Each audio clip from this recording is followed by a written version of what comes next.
Hey, wait a second, I can't just show you the whole world right away. First, I want to show you how I made it. Who knows, you might learn something cool along the way. I'm a game design student and I love game jams. Game jams are super fun events where you try to make a game in a short amount of time, usually with a special theme.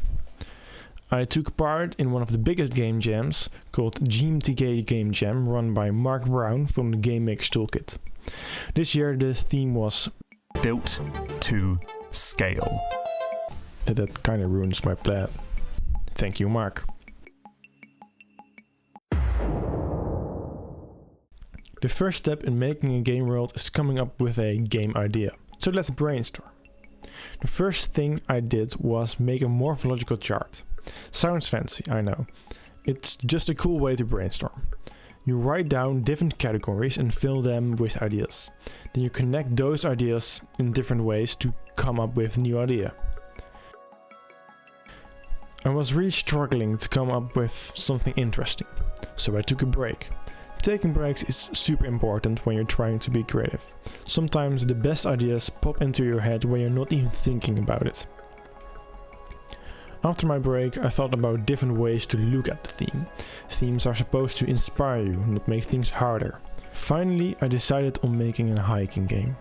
I thought about scaling, like weighing things, then imagined having a max weight when you're traveling, like on a plane. That made me think of hiking because I just really like hiking. The next step is to make a prototype. A prototype is a rough draft of your game that you make really fast so you can see if your idea is fun or not. I decided to make a game in Unity because that's where I have the most experience. Here's how the game is going to work. You will have to walk from left to right, really just by only holding the spacebar, and along the way you need to use or drop items to keep your energy and morale up. If you run out of energy, it's game over. First thing you always do is make a bean. Beautiful. Beautiful bean. This is our player now.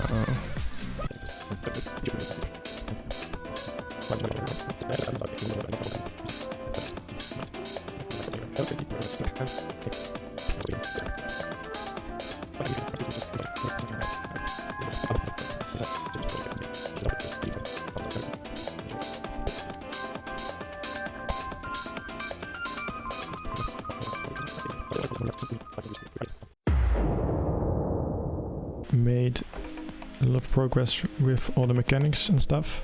Did everything with the inventory really. The inventory works now. I don't really have to do anything with it. I mean, I can expand it later if I want. Right now I'm doing animations for the character. So you have a steps counter, you have a day counter, and these blocks are all food, and this is like a sleeping bag. And walk. And I've also made it more like a slope, because of course you're scaling something. I published the first prototype, hoping for some feedback. Now that we have a prototype, let's finally make the world! First you need to imagine your world. How does it work? Who lives there? But don't think of everything. Just focus on the part of the world the player will actually see. It's like a picture resolution that gets blurrier the further away you look. For example, if you have a story about a classroom, you mostly think about how the classroom looks, only a little bit about how the whole school is laid out. But you get into the details right at the player's desk, like what's written on a pencil. I wanted the player to explore an alien world to make walking around more interesting. The player needs a reason to be there, so I decided a mysterious energy signature on the planet they need to find. I took that idea from Subnautica. And of course, I wanted a twist in my story, but I'm not gonna tell you, because you'll have to play my game to find out. Gameplay test for all the stuff. I'm gonna see how far we can get. The messages are like still too common. A lot of messages are one-time messages, so but the problem is sometimes do 2 messages at once. Right now I'm just ignoring that.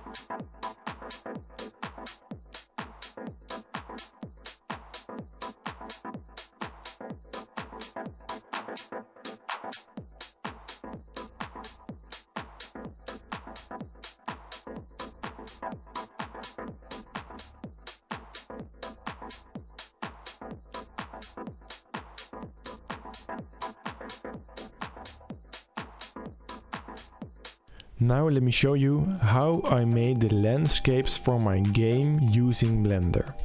First add a plane, then subdivide this plane. The more subdivisions, the more detail the terrain can have. Then you add a geometry node. In the geometry node you add a position node. Connect it with the geometry in and out. Add a combine XYZ node, connect the output of that into the position node offset, and now you can have any input of the Z-axis and that way make a terrain. This can be a height map or random noise or really anything of input. You can also combine inputs and multiply them in certain ways to make different terrains. For the style of the game I made almost all materials just one color except for some inventory items. This helped me create new assets faster. To really make the game come alive you need sound.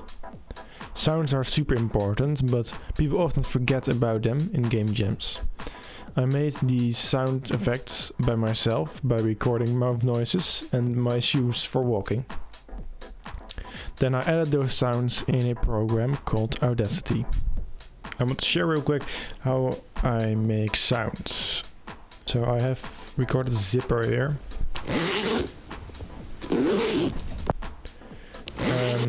I recorded this on my phone, uploaded it to my laptop. For all other sounds for now. Put some EQing effects on it. Just to make it sound a bit more harsh really. But also just have a bit of a lo-fi feel, right? Go on top to effects, edit it. Remove most low ends. Also don't want too harsh high sounds. So it sounds like this now. Keep this here free because my music I want to be very low in general. For the music I worked in Ableton. I made the music in an hour, so it's definitely not the best, but I do like the piano I recorded. It's very dramatic and melancholic. I made 3 tracks so the music can change based on how far the player is in the game.